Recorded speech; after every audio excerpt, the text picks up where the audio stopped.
video. There we are.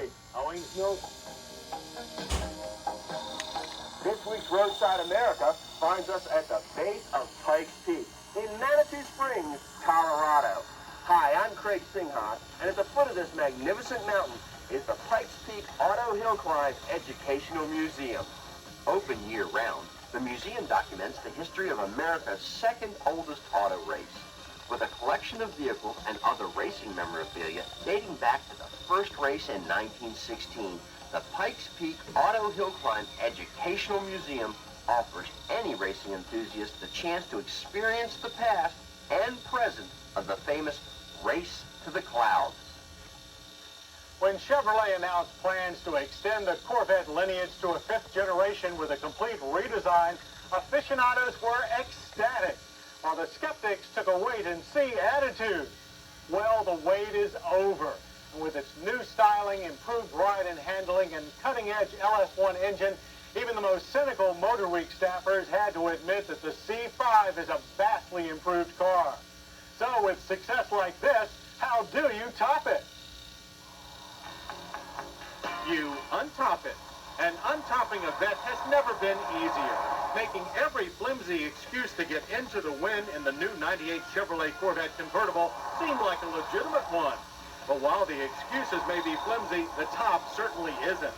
A 5.0 pressurized design holds the roof firmly in place, eliminating the need for latches in the rear, while still maintaining a tight weather seal against the body.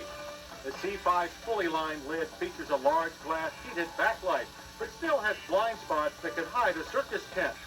But dropping the manually operated top is a breeze and doesn't require Herculean strength, just a little coordination. Release the header latches, pop open and lift the composite boot, and drop the trailing edge into the storage well. The bulging fairings on the tonneau cover provide the extra room needed for the folded top frame rails, and add a nice nostalgic touch to the C5's aggressive styling, as do the very tricky but ridiculously expensive optional bronze-tone magnesium wheels. They're a breathtaking $3,000. You can do without them. But there's more to this convertible than just an easy-to-use top and sleek look. The massive chassis that anchors the Vette was designed from the ground up with open-air motoring in mind, eliminating the need for additional strength and weight-gaining modifications, and producing a frame with a torsional rigidity that's better than a Mercedes SL. The Samson-like chassis also provides an ideal home for the muscular engine. It's the same all-aluminum 5.7-liter LS1 V8 that debuted in the C5 Coupe last year. Output is 345 horsepower and 350 pound-feet of torque. Its throaty rumble has silenced its detractors who criticize Chevy for sticking with an old-fashioned pushrod single-cam design. But that throaty rumble turns to a flat-out roar as we flogged our 6-speed manual Vette to a 0 to 60 time of 5.3 seconds, and topped off the quarter mile in 13.8 seconds at 105 miles per hour. Numbers only a hair slower than the more aerodynamic Coupe. But handling was every bit as tight and responsive as the Coupe. Turn-in is go-kart quick, and body roll is virtually non-existent, thanks to the rigid chassis and the fully independent four-wheel short long-arm suspension. The only time we detected any chassis flex was in the rear and only under hard cornering on rough pavement. The Vette has meaty 11.9-inch vented disc in all four corners, and the Bosch 4-channel ABS system brought this 3,246-pound rocket down from 60 in a short and stable 117 feet. But it's not until you hit the open road that you realize this car has a dual personality, as it goes from asphalt-munching speedster to refined tourer, capable of bearing you long distances in great comfort. The roomy interior takes every advantage of the C5's increased body dimensions, offering generous hip, leg, and foot room for both driver and passenger. The dash is tight and well constructed and offers nary a squeak even on washboard-type roads.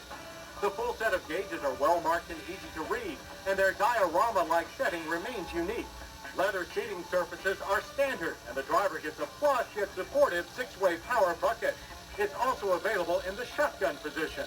Door-mounted switches are now enclosed, making top-down summer squalls less hazardous to electronics. Stereo and climate controls are close at hand, with separate climate adjustments available to the passenger.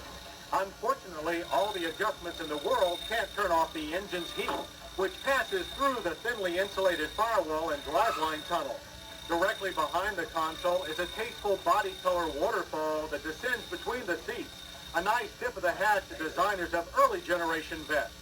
What's behind the waterfall is not, as the C-5 has something the early designers could only dream about, a very useful trunk. Measuring 13.9 cubic feet top up and 11.1 top down, the Corvette has more trunk space than any ragtop in its class. And the fact that you can get to it from your seat makes the sparse passenger storage space more forgivable. No forgiveness is needed, however, when it comes to price. Base models start at $44,990, a savings of $635 over the '96 C4 convertible.